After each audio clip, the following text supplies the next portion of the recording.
La verdad es que a las horas en las que estamos me voy a permitir resumir bastante la exposición, no para terminar muy pronto los que queráis, sino para que pueda haber diálogo.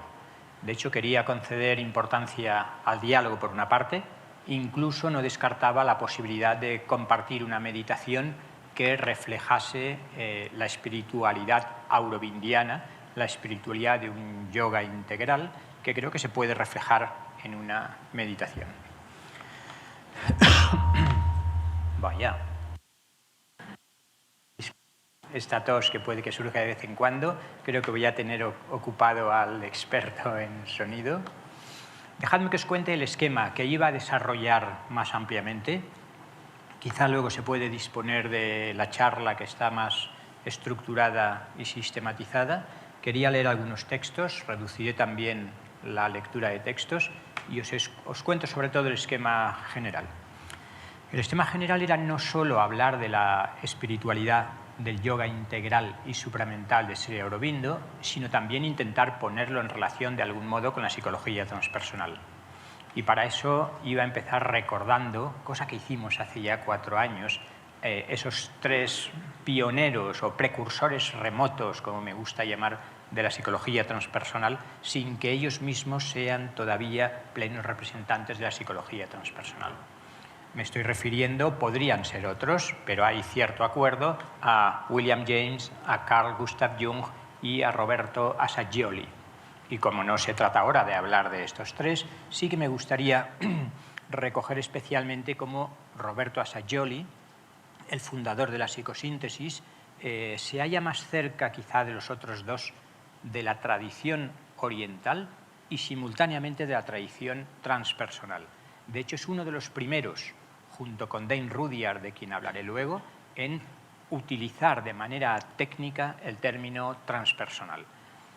Muy concretamente, Roberto Assagioli, en su célebre esquema oval, donde expone su concepción de la psique humana o su antropología integral, no solo distingue entre el consciente y el inconsciente personal o colectivo que ya Jung había recogido, sino que tematiza con cuidado la noción de un inconsciente superior, de un supraconsciente. Y es el primero en hablar también de un ser transpersonal. Ser transpersonal o yo transpersonal, que además identifica plenamente con el Atman del hinduismo, tradición que conocía bastante bien. Pues bien, después de estos 3, quería referirme a Dane Rudhyar. Me he estado dando cuenta de que la astrología ha ido creciendo, algo de lo que me alegro, porque creo que es una... De hecho, sabéis que es una de las 3 ciencias ocultas ya desde el Renacimiento y antes. La alquimia, la astrología y la cábala eran las 3 ciencias ocultas por excelencia. Y a comienzos del siglo XX sabéis que ha habido un nuevo auge de la astrología y uno de los padres de la astrología moderna me parece que indudablemente fue Dane Rudhyar. Y lo que había hecho es repasar la obra de Rudhyar, que siempre me ha parecido fascinante, y destacar aquellos momentos en los que Rudhyar habla de Sri Aurobindo, reconociendo el carácter de pionero en la síntesis Oriente-Occidente. Hay que decir que cuando Rudhyar conoció la carta de Sri Aurobindo, ya que hay tanto astrólogo, era Leo, ascendente Leo, su aniversario es mañana, como algunos sabréis, nace el 15 de agosto, era Leo, ascendente Leo, tenía un gran trígono de agua y otro gran trígono de fuego. Al analizar en detalle la carta de Sri Aurobindo, Dane Rudhyar quedó impactado y empezó a hablar de su naturaleza avatárica. Sabéis que la noción de avatar es muy importante en la tradición hindú, que significa algo así como el descenso pleno de la conciencia divina en un cuerpo humano. No me interesa entrar en esa cuestión de la avatareidad, porque nos hemos visto rodeados en pocas décadas de presuntos avatares y no voy a entrar en la polémica de quién es avatar y quién no lo es. Solo recordar cómo en Rudhyar, en buena parte de sus obras, aparece Sri Aurobindo como uno de los forjadores de una nueva conciencia, de un nuevo mundo en el que la síntesis Oriente-Occidente es fundamental. Algo parecido había hecho con la obra de Ken Wilber, sin duda más conocido que Rudyard. Los que habéis leído a Wilber sabéis que no hay una sola obra en la que no aparezca citado elogiosamente Sri Aurobindo y donde haya un reconocimiento muy claro. Siempre me pasa lo mismo, creo que voy a poder leer y después cuando voy a leer me resulta más difícil. Así que será una invitación a leer menos y a una mayor brevedad. Wilber llega a reconocerlo como uno de los grandes sabios y no igualarlo en el nivel, pero sí cuando habla de los grandes sabios, hablar de Buda y de Shankaracharya y de Sri Aurobindo y de Ramana Maharshi y de algunos más. En esa obra interesante de Wilber que es Ciencia y Religión, donde intenta ver si es posible actualmente el matrimonio entre ciencia y religión, o espiritualidad podríamos decir, termina diciendo: esta es también la idea que se halla detrás del extraordinario yoga integral de Sri Aurobindo, presumiblemente el mayor teórico espiritual evolutivo que jamás haya existido. El mayor teórico espiritual evolutivo que jamás haya existido. La noción de evolución es ciertamente crucial en Sri Aurobindo. De hecho, me gustaría limitarme a 3 conceptos prácticamente. Uno es el de la evolución, otro es la importancia de la transformación y qué entiende exactamente Sri Aurobindo por transformación. Me gustaría centrarme un poco en la idea de triple transformación, que me parece que reúne muy bien y sintetiza la genialidad de Sri Aurobindo. Y desde luego el tercer concepto será el de supermente. No sé si fue muy afortunada esta designación, pero la idea de que hay una conciencia supramental que por primera vez en la historia del planeta puede manifestarse a través de los seres humanos. Esta idea constituye el hilo conductor de todo el yoga integral y supramental de Sri Aurobindo y su compañera Mirralfasa. Por tanto, la noción de evolución. Sri Aurobindo, y no es el único, don Héctor citaba a René Guénon, que también insiste en esa idea, la idea que tan familiar nos resulta en el mundo moderno, al menos desde el 19, de evolución, los 2 grandes mitos del Big Bang y de la evolución de las especies, como si explicaran suficientemente lo que ha sucedido. Esto no tiene lógica y resulta más bien irracional, a menos que presupongamos que antes de la evolución que estamos presenciando haya habido un movimiento de involución, de descenso. Es decir, Brahman Satchidananda, la conciencia infinita, el absoluto, habría involucionado, tampoco me gusta mucho el término, pero es el que utilizaba Sri Aurobindo, se habría ocultado en la materia y a partir de ahí comienza la evolución. Pero si es posible que de la materia o de una energía aparentemente no inteligente y no consciente surja primero la vida, luego la mente y quizás ahora la supermente, solo sería razonable explicarlo porque previamente esa conciencia infinita, esa inteligencia absoluta, estaba implícita, en esa especie de orden implicado, orden implícito del que hablaba David Bohm, en lo que para nosotros son los orígenes. Muy brevemente, a partir de la energía surge en un determinado momento un nuevo principio cósmico que podemos llamar la vida, parecen seres vivientes, seres vivos. Después de muchos miles de años surge un nuevo principio cósmico, que es la mente. Aparecen los seres humanos. El ser humano sería, hasta ahora, sobre todo, un ser mental. Esto no le interesa demasiado a Sri Aurobindo, el pasado, sino que como rishi contemporáneo, sabéis que el rishi es la figura en el hinduismo del vidente, poeta, profeta, sabio, que reúne simultáneamente todas esas cualidades y que es capaz de prever. El rishi tiene el trikala drishti, es decir, la visión de los 3 tiempos, pasado, presente y futuro. Por tanto, puede indicar hacia dónde va el futuro de la humanidad. Eso es lo que habría hecho Sri Aurobindo. Decir, estamos en el umbral de una posible mutación, primero de la conciencia, pero después también genética, podríamos decir, del surgimiento de una nueva especie por el descenso de esa nueva luz supramental, de esa nueva frecuencia vibratoria capaz de transformar todo nuestro ser. Por tanto, evolución, no tanto en el sentido de evolución de las especies, de evolución biológica, contra la que no tiene nada Sri Aurobindo, sino evolución de la conciencia, evolución del alma, evolución del espíritu. Y decía que esa evolución se puede acelerar, se puede intensificar, como si la naturaleza tuviera un ritmo propio y el espíritu pudiera acelerar, intensificar. Esa ha sido la función de las iniciaciones, entre otras cosas, pudiera acelerar esa evolución. El yoga, entre otras disciplinas que se han señalado muy bien, constituiría uno de esos métodos para acelerar la evolución de la conciencia y producir la transformación interior y exterior. Ya colapsa esa separación radical entre lo interior y lo exterior. Cuando estamos meditando no estamos transformando solo nuestro interior, sino que estamos transformando el exterior. ¿Y exterior qué significa? Significa que estamos creando un campo de conciencia-energía que no es solo nuestro, que no está solo dentro, sino que, por tanto, estamos elevando la frecuencia vibratoria de todo aquello que entre en el campo de conciencia-energía. Dejadme, pues, que sintetice, pasando al segundo concepto, el concepto de transformación, esa triple transformación. ¿En qué consistiría la transformación del yoga integral?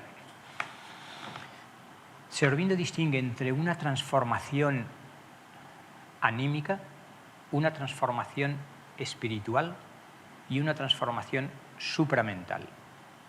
Digo 4 palabras de cada una de ellas. Fijaros que la terminología nos va a conducir implícitamente a toda la cosmovisión que hay detrás de Sri Aurobindo y que no siempre coincide con el hinduismo tradicional. Señalaré brevemente algunos de los puntos que han producido fricción entre aquellos que se han visto entusiasmados por el enfoque integral aurobindiano y aquellos que permanecen fieles a, digamos, un Vedanta, Advaita más tradicional. Transformación anímica. Primera diferencia terminológica, como veréis. Sri Aurobindo está convencido de que, aparte de nuestra personalidad, el cuerpo físico, nuestra vitalidad, nuestro campo afectivo y nuestra mente, y además del ego como constructo psicológico, como constructo de Prakriti, los que conocéis el yoga de Patanjali, el yoga real o regio al que se hacía referencia anteriormente, sabéis que depende de la escuela del Samkhya y que establecen esa distinción entre Purusha y Prakriti. Prakriti es toda la naturaleza, toda la energía en movimiento, podríamos decir, mientras que Purusha es el testigo inmutable, es el sujeto autoconsciente, que es totalmente independiente de cualquiera de esos movimientos de la naturaleza de la energía. Por tanto, el ego, ahamkara, es parte de Prakriti, no es un Purusha. Para Sri Aurobindo, aparte del ego que domina la personalidad, cada uno de nosotros somos esencialmente un alma espiritual, individual, que no desaparece nunca, que no se disuelve como una gota en el océano, por recordar la metáfora favorita del Advaita Vedanta más tradicional. Por tanto, transformación anímica, porque hay una experiencia muy clara y una realización muy clara que consiste en que poco a poco o de repente, a través de algunas experiencias, me voy dando cuenta de que estaba totalmente identificado con mi personalidad y con mi ego, y que de repente descubro el centro de mi ser. Descubro que soy un ser de luz, descubro que soy un sujeto autoconsciente que es y se siente libre respecto a todos esos mecanismos que está utilizando en su expresión. Por tanto, primera iniciación mayor, podríamos decir. Primera transformación, la transformación anímica. Descubro que soy un alma individual, que a partir de ahora pasa a regir mi vida, que a partir de ahora me impide mantenerme atado a todo lo que no sea belleza, bondad, verdad, y que por tanto mi vida cobra un nuevo significado. Por tanto, primera transformación importante, que Sri Aurobindo desarrolla con el descubrimiento de Anahata, la apertura del centro de nuestro corazón. Digamos que el asiento del alma estaría especialmente, aunque me parece que es un error insinuar un asiento concreto, como Descartes cuando pretendía decir que la unión del cuerpo y el alma se producía en la glándula pineal, si recordáis. Pero lo cierto es que la apertura de Anahata, por tanto del amor, del Ananda, de la belleza, podríamos relacionarla con el descubrimiento del ser anímico y la posterior transformación anímica. Segunda transformación, la transformación espiritual. No es que necesariamente venga la una después de la otra. Yo diría que, siguiendo la idea de los distintos caminos, cada uno de nosotros tenemos un karma de vidas pasadas y tenemos una trayectoria de muchas vidas que hace que nuestras cualidades estén más o menos desarrolladas, en el sentido de que hay quien tiene como línea de menor resistencia la vía del corazón, Bhakti Yoga, o hay quien tiene como vía de menor resistencia la vía del conocimiento, el Jnana Yoga, que decíamos, o el Karma Yoga o el Raya Yoga. Pues bien, yo al menos no lo entiendo como una sucesión que ha de estar terminada la transformación anímica para poder comenzar la transformación espiritual, sino que me parecen perfectamente complementarias. ¿Cómo explicar la transformación espiritual en Sri Aurobindo? Si relacionábamos la transformación anímica con la apertura de Anahata, podríamos relacionar la transformación espiritual con la apertura de Sahasrara, del centro del loto de los 1000 pétalos que está en la cima de la cabeza. Pero más concretamente lo que sucedería en la transformación espiritual es una apertura y descubrimiento de lo que me gusta llamar campos de conciencia-energía más sutiles, de una frecuencia vibratoria más alta, de una mayor espiritualización. De hecho, aquí hay una de las obras maestras del análisis fino que Sri Aurobindo sabe hacer, y él distinguía, más allá de la mente racional, podríamos decir, aparte de una mente física, una mente vital, una mente emocional y una mente racional o intelectual, se abriría lo que él denominaba mente espiritual o mente espiritualizada. Son esos distintos campos de conciencia-energía a los que podemos abrirnos. Quizás a través de la meditación, quizá a través de cualquier tipo de experiencias de nuestra vida, pero lo cierto es que uno va descubriendo que estaba encerrado en su cerebro, en su cráneo, en su dimensión física, y empieza a percibir realidades más sutiles. Pero además realidades más sutiles que no solo puedo ascender a ellas, sino que lo propiamente aurobindiano, y ha quedado muy bien recogido aquí, comienzo a percibir el descenso de esa nueva energía. Si Aurobindo llega a distinguir entre la mente intelectual, racional, y lo que llamará la supermente, 4 niveles muy bien diferenciados. Lo que él llama, no nos importa mucho la terminología, mente superior, mente iluminada, mente intuitiva y sobremente, overmind, para no confundir con supermente, cosa que ha sucedido en alguna traducción, que sería supermind. Pues bien, las descripciones de Sri Aurobindo son preciosas de cómo uno puede ir descubriendo esos subplanos, digamos, de la mente espiritualizada y cómo puede ir haciendo que vayan descendiendo, transformando todo nuestro ser, transformando toda nuestra realidad, como si una nueva luz descendiera desde lo alto y sintiéramos que nuestra mente se está iluminando. No solo sintiéramos vagamente que nuestra mente se está iluminando, sino que comienza a funcionar de otra manera. La intuición, habíamos dicho, la inteligencia superior como facultad fundamental. Efectivamente, en la mente iluminada se produce una iluminación de conocimiento que ya no es a través de conceptos, sino que son como ráfagas de luz que al mismo tiempo traen una información que luego pueden ponerse en conceptos, pero que son previos a los conceptos. Y en la mente intuitiva se desarrolla la intuición en sentido técnico, que no sería otra cosa, la definía muy bien don Héctor como es un descenso desde la luz supramental en terminología aurovindiana respecto a una verdad determinada. Por tanto, es la certeza anímica de que las cosas son exactamente así como se están viendo. Suficiente para hacernos una idea de lo que supone esa apertura a campos de conciencia y energía superiores y el descenso de esa nueva luz que va transformando no solo nuestra mente, sino también nuestras emociones. Tercer tipo de transformación, transformación supramental.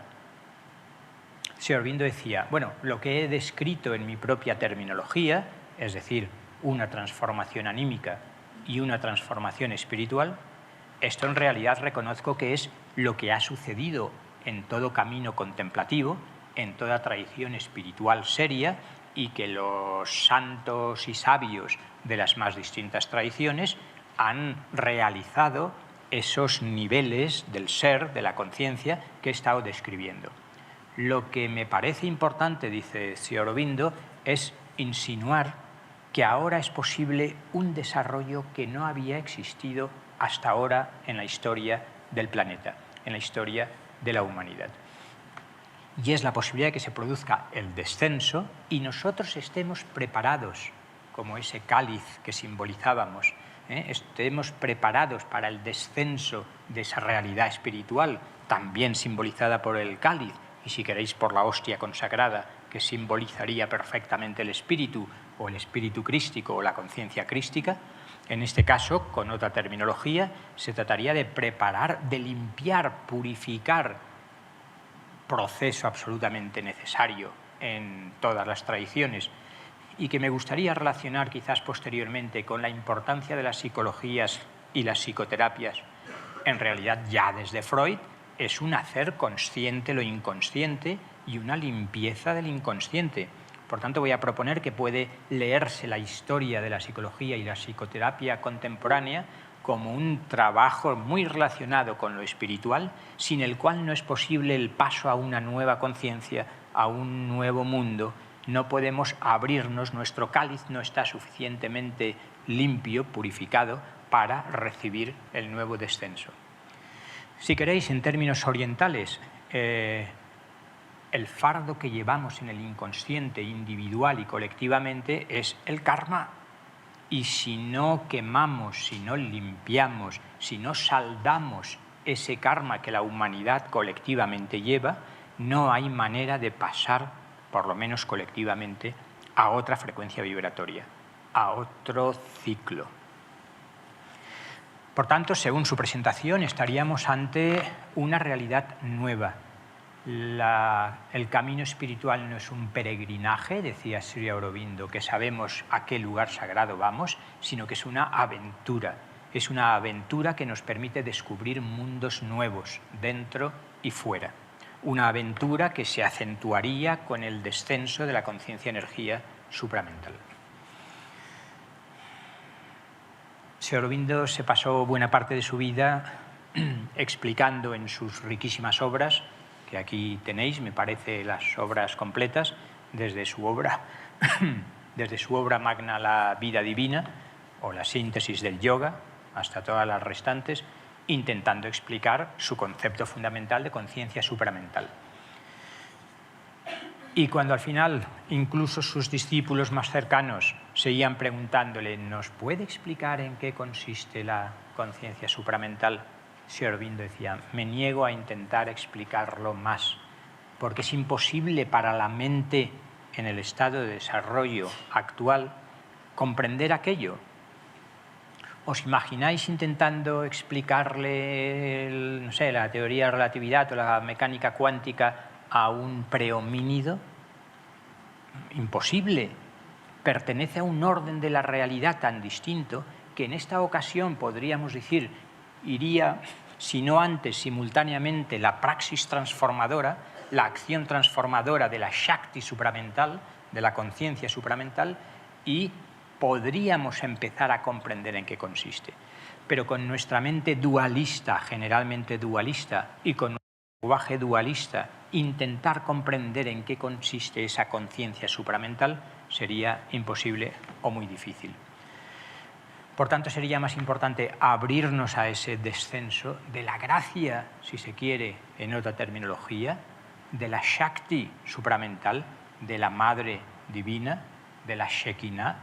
Estoy utilizando distintos términos porque a unos le llegan más unos términos y a otras personas otros.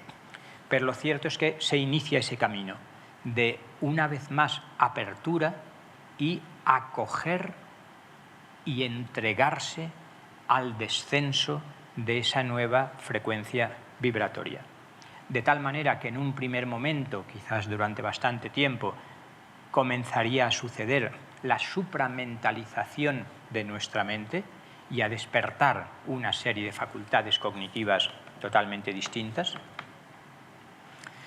El descenso continuaría por nuestro campo emocional afectivo, podríamos decir, abriendo nuestro corazón y convirtiendo en un canal de expresión de un amor y una compasión transpersonales distintas de las emociones egocentradas con las que tan familiarizados estamos. Y quizá una de las cosas más características y que más resistencia se encuentra en muchas ocasiones es la idea de que la transformación supramental puede llegar incluso hasta el cuerpo físico.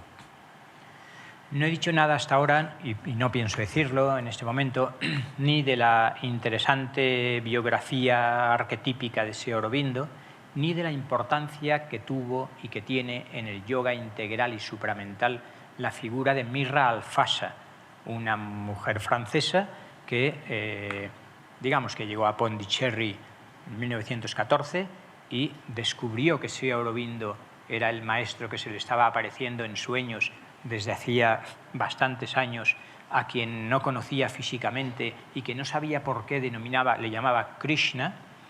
Y menciono lo de la denominación de Krishna porque en 1926 Sri Aurobindo va a tener una experiencia especialmente deslumbrante que le va a llevar a encerrarse en su habitación hasta 1950, que entra en Mahasamadhi, muere, abandona su cuerpo físico, al parecer de manera voluntaria.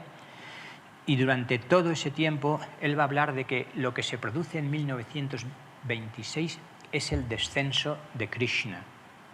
Krishna está utilizado como símbolo de el avatar sobremental. Sabéis que Krishna es reconocido en la tradición hindú como uno de los avatares importantes. La visión que tiene Sri Aurobindo es que cada avatar va preparando la llegada de los siguientes y que la conciencia sobremental, overmental consciousness, habría sido encarnada por Sri Krishna y que ahora el descenso de Sri Krishna, que sería la conciencia sobremental, está preparando el descenso de la conciencia supramental. Coincidencia significativa, si se quiere, esa denominación espontánea de Sri Aurobindo como Krishna con el amor de Sri Aurobindo hacia Krishna y el entender esa fortísima experiencia como el descenso de la conciencia sobremental, es decir, Krishna a su propio ser. Decía que, aunque no iba a desarrollar, me gustaría mencionar por la importancia que tiene la figura de Mirra Alfassa, 6 o 7 años más joven que Sri Aurobindo, que llega en 1914 a Pondicherry, donde se había retirado Sri Aurobindo después de su fase de compromiso político, como hemos insinuado. Me interesa recordar el carácter integral en muchos sentidos de Sri Aurobindo, pero también de su vida, insinuando los distintos rostros que supo trabajar con finura. Empezó el rostro poético. Sri Aurobindo se ha sentido siempre, sobre todo, poeta. Su primera obra fue un conjunto de poemas, y podemos decir que su última obra, que es uno de los poemas más extensos y más extraordinarios en lengua inglesa, Savitri, estuvo escribiéndolo durante los últimos 30 años, utilizándolo como un trabajo yógico, a través del cual venía desde qué nivel le descendía la inspiración, podríamos decir, hasta crear una poesía sobremental o supramental, una poesía del futuro. Pues bien, la importancia de Mirra Alfasa, que sería conocida en el ashram que fue desarrollándose en torno a ellos como madre o la madre, sabéis que es un símbolo y una atribución muy frecuente a muchas de las mujeres consideradas sabias de la India. Conoceréis a varias, probablemente Ama Amritananda Mayi es una de las más conocidas, pero obviamente no la única. Ha sido una constante el que a una mujer de cierta iluminación espiritual se le llame ama o madre. Eso sucedió también con Mirra Alfasa. Digo esto por señalar la última fase de la transformación supramental.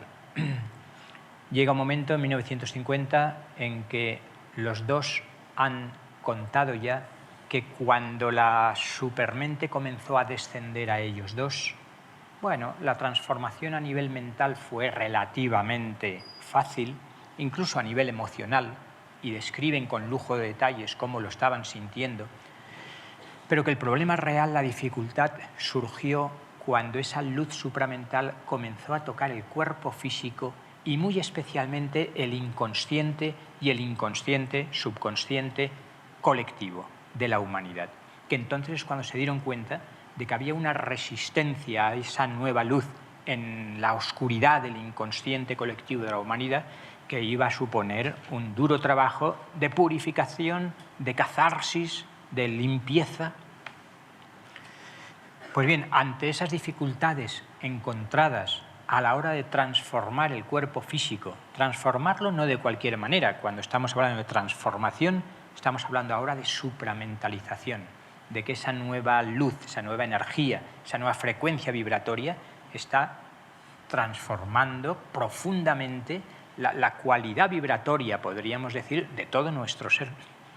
Y al llegar a nivel físico podría producir esa mutación genética que, independientemente del yoga celular del que hablaré, de Sri Aurobindo y Madre, parece que se ha convertido en una referencia obligada en muchos ambientes. Algunos lo habréis escuchado, esa posibilidad de activar nuevas hebras que existirían en nuestro ADN, en nuestro código genético, y que no constaría solo de las dos hebras que descubrieron Crick y Watson, sino que de manera correspondiente a la nueva conciencia habría también un nuevo código genético que activaría posibilidades ocultas hasta ahora a nivel corporal. Pues bien, llega un momento, 1950, en que Sri Aurobindo le dice: sucede algo importante, uno de los dos conviene que vaya a trabajar a la otra parte del velo. He de decir, como estoy resumiendo mucho, que Mirra Alfasa era una psíquica, ocultista, esoterista, experiencial, mística.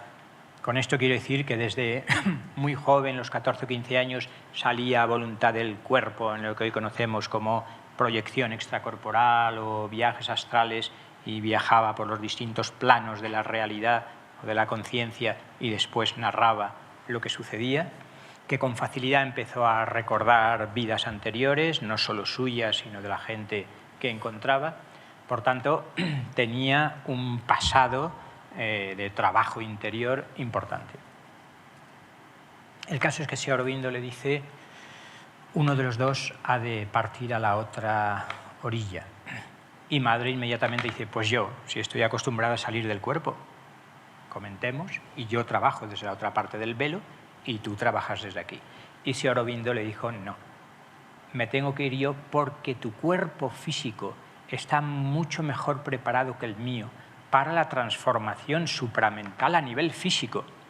Y a partir de ahí, desde 1950, poco después de decírselo, al cabo de unos meses, Sri Aurobindo entra en Mahasamadhi, es decir, abandona a voluntad el cuerpo físico y suponemos que sigue trabajando desde el otro plano.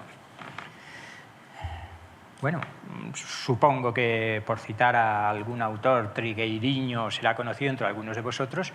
No sé si recordáis cómo Trigueiriño dice: aquel que fue Sri Aurobindo está trabajando en Mictlán, con uno de los centros, como sabéis, del planeta, con el nuevo código genético de la humanidad.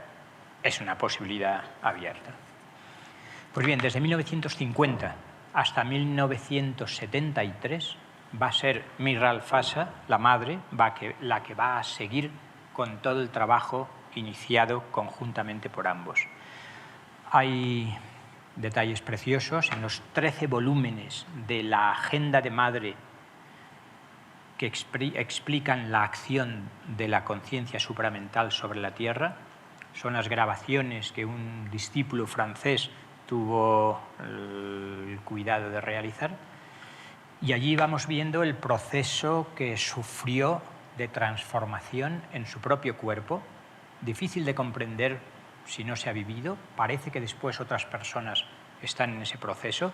Madre, por ejemplo, decía cómo sentía la conciencia celular individual y cómo las células empezaban a ser conscientes, incluso a anhelar el descenso de esa nueva luz supramental que se estaba produciendo ya en ella.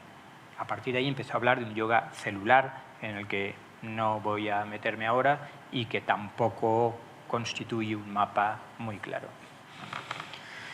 Dejadme que termine, para que haya diálogo y quizás la meditación, intentando mostrar las similitudes con algunas de las preocupaciones fundamentales de la psicología transpersonal. ¿En qué sentido podemos considerar que Sri Aurobindo es importante para la psicología transpersonal? Yo seleccionaría 4 o 5 aspectos brevemente para terminar. Hemos visto el de la evolución espiritual. Había seleccionado una serie de textos de Sri Aurobindo para cada aspecto, pero no voy a leer todos. Si os dais cuenta, la psicología transpersonal prácticamente en su totalidad asume la importancia de esta evolución espiritual, que antes no era tan clara en las distintas tradiciones espirituales. Sobre todo yo diría que la clave está, la similitud, en la importancia de la integración. Es decir, las antiguas espiritualidades, algunas de ellas, la religiosidad tradicional, parece que predominaba una tendencia a huir del mundo. En conjunto, la religión como huida del mundo, no solo en el cristianismo, sino que la meta del Jivan Mukta es terminar el ciclo de nacimientos y muertes y poder liberarse del cuerpo y del mundo. Incluso la sublime figura del Bodhisattva en el budismo Mahayana y Vajrayana consiste también en no abandonar a todos los seres sufrientes, sintientes, hasta que el último de ellos, siguiendo el voto del Bodhisattva y el juramento del propio Buda, no pueda entrar con ellos en el nirvana, símbolo que no analizamos ahora. Pues bien, el enfoque de Sri Aurobindo es decir, no, mi yoga, la meta última, no es liberarme del cuerpo y liberarme del mundo, es liberarme en el cuerpo y liberarme en el mundo, y transformar el cuerpo, transformar el mundo, para que cada vez más el espíritu pueda expresarse a través de nuestros cuerpos físicos, a través de nuestras mentes supramentalizadas, a través de nuestras sociedades. Sri Aurobindo habló de comunidades gnósticas y de sociedades gnósticas, que serían aquellas formadas por seres gnósticos que habrían alcanzado un cierto nivel de supramentalización. Se ve lo importante de esta diferencia. Lo importante no es alcanzar la liberación, donde esto significa salir del cuerpo y del samsara, el ciclo de nacimientos y muertes, sino que esto es la primera parte del camino. Este es el movimiento de ascenso a las dimensiones espirituales. Lo más propiamente aurobindiano es que a partir de ahí traigo conmigo la fuerza, la energía, la luz, la Shakti supramental y transformo todo lo que encuentro a mi alrededor. Y puedo vivir como liberado en esta vida. Y ya no estoy soñando con irme a otro lugar porque estoy viviendo permanentemente identificado con mi realidad espiritual. Por tanto, la integración de las experiencias espirituales en nuestra realidad psicológica es fundamental. Lo importantísimo que don Héctor comentaba muy bien de la integración de lo psicológico y lo espiritual. O bien tenemos unos que trabajan en lo espiritual y se suben al monte Kailash o se encierran en el ashram o en el convento y su vida psicológica es un desastre. O bien tenemos gente con 30 años en psicoanálisis o en Gestalt o en constelaciones familiares o en análisis junguiano o en lo que sea. La idea es el preciso entrelazamiento del trabajo psicológico con una orientación espiritual y del trabajo espiritual con una idea de integrarlo y transformar profundamente lo psicológico. ¿Por qué? Porque si no, la experiencia nos ha mostrado probablemente a todos que los vuelos espirituales están muy bien, pero si no se trabaja psicológicamente, no se produce esa integración. Por tanto, la necesidad de integrar. No es solo unirse el vuelo del uno al uno que decía Plotino, con quien le gusta comparar a Sri Aurobindo, sino que es el vuelo de uno de los muchos al uno para luego volver a traer aquí aquello. Otro de los puntos que me parece que coinciden de manera especial, seguro que los wilberianos de la sala, que no pueden faltar, recordaréis, y a mí siempre me parece una observación muy lúcida de Wilber, aquello de la falacia pretrans, que para los que no lo conozcáis lo explico muy brevemente, y ver cómo el propio Wilber reconoce que está con toda claridad en Sri Aurobindo. ¿En qué consiste la falacia pretrans y por qué está en Sri Aurobindo? Wilber creo que vio muy bien que se cometía este error, esta falacia, consistente en confundir lo que es propiamente transpersonal con lo que en realidad es prepersonal.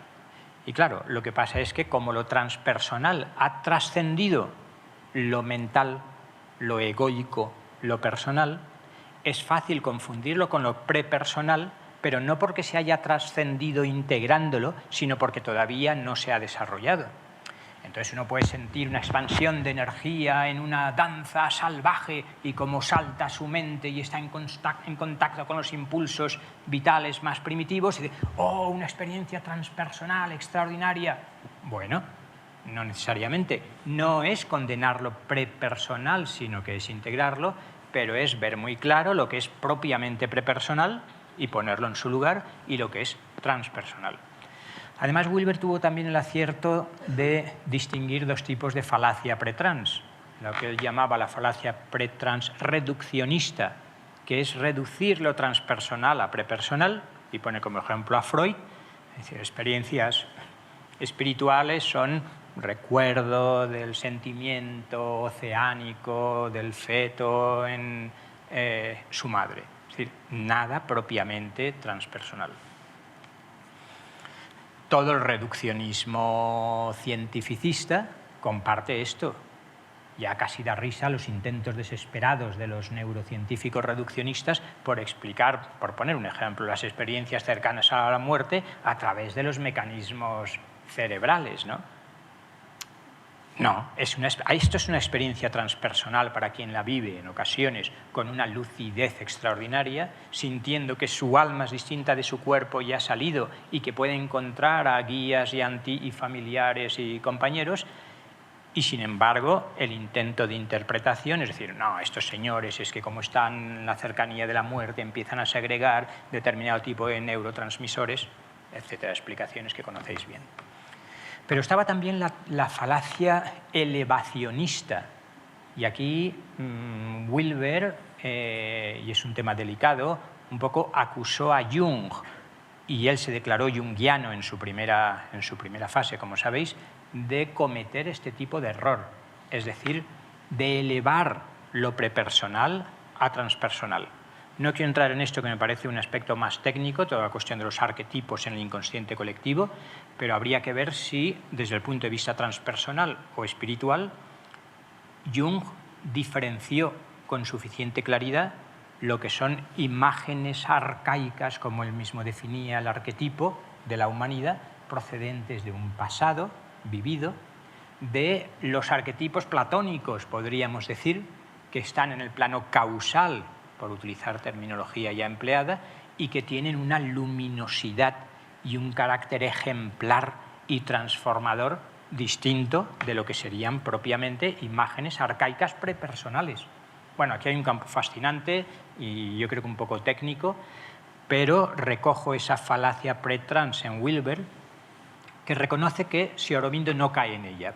Efectivamente, Sri Aurobindo en muchas ocasiones dice, cuidado, y esto es un tema muy oportuno para la atmósfera psíquica en la que nos encontramos, cuidado con tanta comunicación de los planos sutiles que uno considera que está recibiendo informaciones del mismísimo Dios o del arcángel Metatrón o Gabriel o de los maestros ascendidos o de los pleiadianos o los de Sirio o de donde sea, o de Shambhala o de los maestros de la jerarquía, porque no siempre es así. Por tanto, aquí Sri Aurobindo, luego reconocido por Wilber, vio con mucha claridad la importancia, e insisto en la importancia que sigue teniendo en nuestros días, con tantas canalizaciones y con tantas comunicaciones y con tanta gente que está despertando siddhis, poderes de todo tipo, aprender a discriminar de dónde procede la información y qué calidad vibratoria y qué motivación y qué finalidad tiene la información que se está recibiendo. No se vea esto para nada, antes al contrario, como una crítica a la lluvia de canalizaciones, que diría que en buena parte son extraordinarias, sino como una llamada de atención. Bueno, si habláramos en nombre de Guénon, prefiero no decir cómo veríamos estos fenómenos pseudo-iniciáticos o hasta contra-iniciáticos, ¿no? Por tanto, punto importante. Sri Aurobindo vio que hay que distinguir entre lo pre y lo trans, entre lo prepersonal y lo transpersonal, aunque todavía no utilizara ese lenguaje. Su lenguaje sería confundir lo vital y emocional, con lo propiamente espiritual. Hay una cuestión en la que no me voy a detener mucho, de hecho no me voy a detener ya prácticamente en nada para pasar al diálogo, pero es la cuestión de la identidad personal que don Héctor desarrollaba también. Lo había insinuado con la transformación anímica. Solo decir lo siguiente. Ni en las tradiciones espirituales, ni en las psicologías transpersonales contemporáneas hay un acuerdo respecto a este punto, lo habréis visto. Dentro de la psicología transpersonal sabéis que a veces se han distinguido dos grandes modelos. El modelo escalera jerárquico-estructural wilberiano y el modelo de regreso al servicio de la trascendencia a lo Jung y Michael Washburn. Pues bien, en el primero, muy deudor del Vedanta Advaita tradicional y Ramana Maharshi como gran modelo incuestionable, o bien del budismo, especialmente Dzogchen, como en el caso de Wilber, la individualidad espiritual es parte de Maya, es parte de la ignorancia. En el otro modelo, que en este sentido compartiría mucho más Sri Aurobindo, no hay una experiencia clarísima de que ni la liberación última supone un desprenderse de una extraña, inconceptualizable e irrepresentable unicidad espiritual, y que esto concede un nuevo valor a la serie de reencarnaciones y concede hasta un sentido estético, yo diría, en ese enriquecimiento, en ese afinar la nota absolutamente única que cada uno de nosotros podríamos dar en la sinfonía cósmica y que no desaparece ni en Shunyata, ni en la vacuidad budista en el Dharmakaya, ni en el Brahman, en el Parabrahman, que trasciende toda individualidad, sino que la realización última es el descubrimiento de ser simultáneamente la realidad no dual y uno de sus focos desde siempre y para siempre, el absoluto se permite el lujo de tener infinidad de rostros y cada uno de vosotros sois un rostro del absoluto, un rostro del absoluto, y de ahí que Sri Aurobindo defienda que su concepción es una concepción advaita, no dualista. Es decir, cuando llego al fondo de mi ser, descubro, como Sankaracharya y las Upanishads y Ramana Maharshi y Nisargadatta Maharaj han insistido tanto, descubro que Atman es Brahman, que el fondo de mi ser es ese para Brahman, pero sin anular la individualidad. Dicho brevemente, soy simultáneamente la conciencia trascendente absoluta no dual, la conciencia cósmica universal y una conciencia individual. Y lo que Raymond Panikkar, que no sé si aquí se conoce más o menos, denominaría la intuición cosmoteándrica, podría leerse a esta luz. Es decir, soy simultáneamente las tres cosas. Lo absoluto más bien es simultáneamente las tres cosas. Lo absoluto, inmanifiesto, trascendente, se despliega en el espacio-tiempo como conciencia cósmica y es el propio absoluto trascendente, y al mismo tiempo en la manifestación surgen esa infinidad. Si tenemos miles de millones de galaxias y de estrellas, ¿nos vamos a asombrar ahora de que el absoluto se pueda permitir expresarse a través de miles de millones de centros de conciencia individualizados? Pues bien, este sería un punto crucial que, insisto, que en las psicologías transpersonales tienden a un no dualismo más radical y que en la propia tradición hindú a Sri Aurobindo le ha costado y le sigue costando muchos rechazos por considerar que esto no encaja en la visión o la experiencia clásica del Vedanta Advaita. Dejadme que termine con un texto de Sri Aurobindo que hace referencia a esa riqueza de experiencias espirituales o transpersonales que podríamos decir que son otro de los puntos en común entre Sri Aurobindo y las psicologías transpersonales. Dice así: cuando la paz de Dios desciende sobre uno, cuando la presencia divina se halla en tu interior, cuando el Ananda te invade como un mar, cuando eres llevado como una hoja ante el viento por el aliento de la fuerza divina, cuando el amor brota de ti hacia toda la creación, cuando el conocimiento divino te invade con una luz que ilumina y transforma en un momento todo lo que antes era oscuro y triste, cuando todo lo que existe se convierte en parte de la realidad una, uno siente mediante el contacto espiritual, mediante la visión interna, mediante el pensar iluminado, mediante la sensación vital e incluso mediante el sentido físico, que todo lo que ves, oyes y tocas es lo divino. Muchas gracias.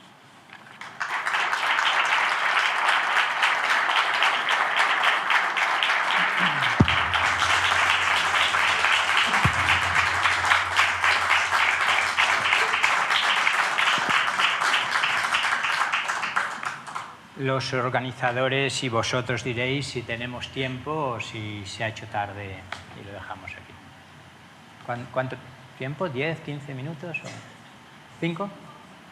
5 minutos, ¿no? Pues elegid entre intercambiar en un diálogo 5 minutos de opiniones o hacer una meditación integral de 5 minutos.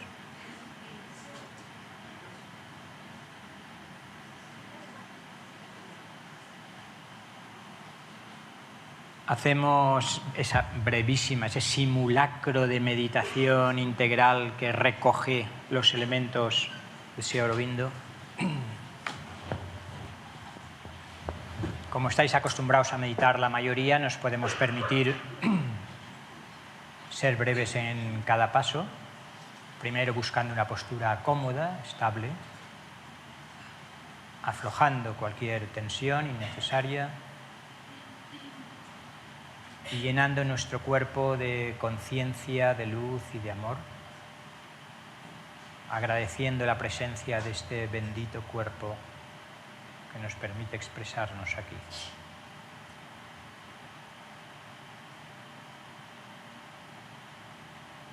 Un cuerpo que respira conscientemente. Mantenemos atención plena a la respiración.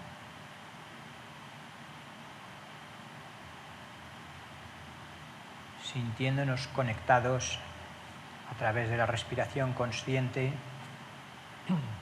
a un océano de energía que nos rodea, nos envuelve, nos interpenetra.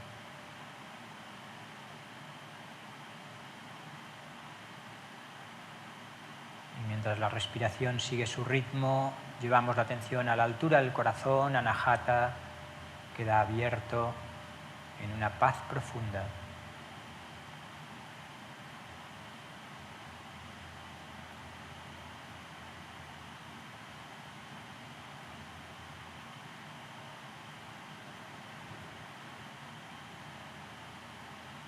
Una paz y un gozo de ser, Ananda, que inunda nuestra mente dejándola en calma. Nuestra mente que se ha convertido en un campo de luz cuyos límites ya no encontramos, como si nuestra mente se hubiera fundido con la mente del grupo y creando un campo magnético dirigimos la atención hacia lo alto,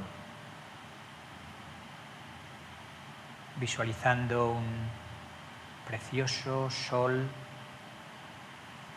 dorado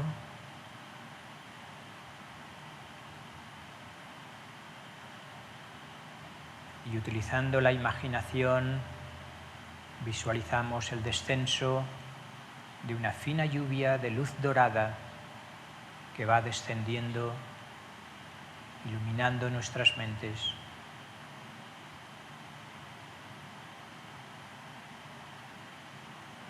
Luz dorada que sigue descendiendo, iluminando nuestros corazones y convirtiéndolos en canales de ese amor y esa compasión transpersonales.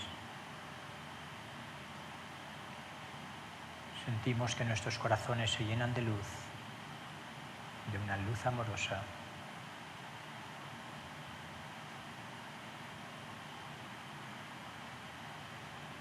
Y seguimos visualizando cómo esa luz dorada sigue descendiendo hasta impregnar nuestro cuerpo físico,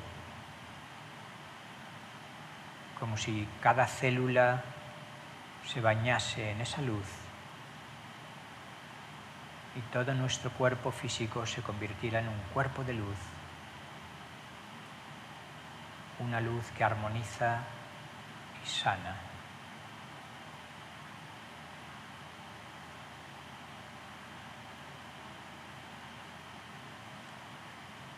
Luz que queremos compartir con el conjunto de la humanidad y del planeta en este momento de cambio de conciencia fundamental. Y por eso pedimos que la luz descienda sobre la tierra, que el amor descienda sobre la tierra y que la fuerza de lo sagrado descienda sobre la tierra.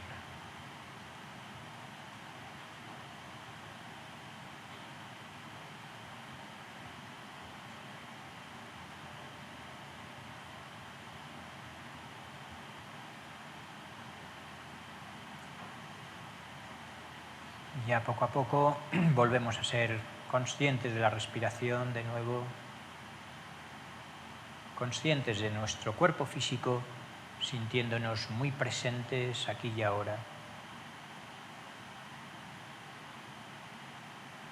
Y cuando queramos, vamos buscando nuestro propio ritmo para abrir los ojos, si los teníamos cerrados, y para mover manos y pies, si lo preferimos. Y si alguien quiere compartir una última idea, terminaríamos con eso.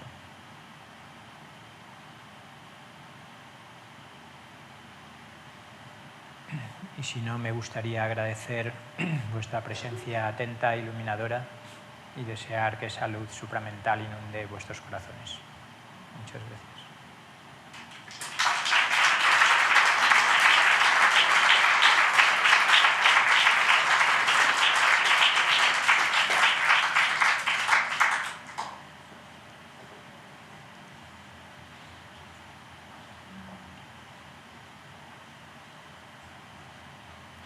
Bueno, nos vamos, ¿no? Que se nos ha hecho la hora.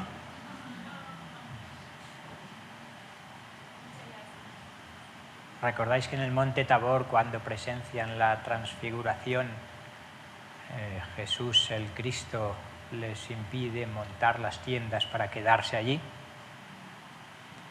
Y que cuando Adán y Eva son expulsados del paraíso, Dios pone 2 arcángeles con espadas flamígeras para que eviten la tentación de quedarse ahí.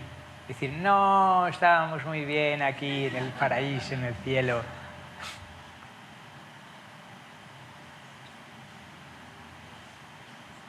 Pues muchísimas gracias y nos vemos en este plano, en esta vida o en otros.